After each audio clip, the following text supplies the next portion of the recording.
সম্মানিত সুধী, সবাইকে অনেক অনেক শুভেচ্ছা জানিয়ে শুরু করছি মনোবীণা সঙ্গীত ক্ষুদে শিল্পী পরিবেশিত সঙ্গীত অনুষ্ঠান।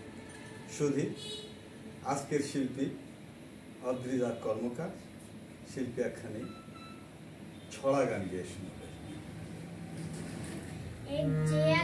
মজার দেশ সব রকমের ভালো, রাত্রির দিনে যাই রোদ, দিনে চাঁদের আলো।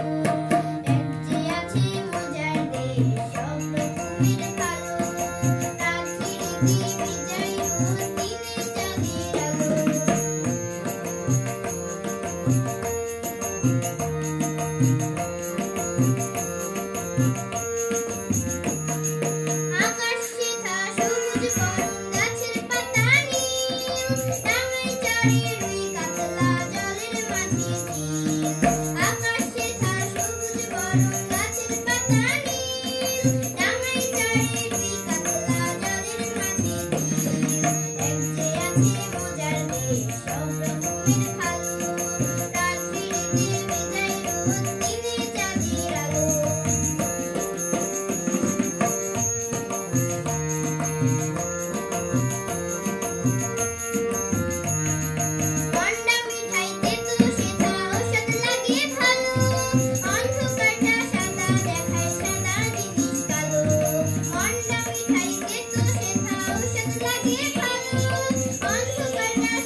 Stop.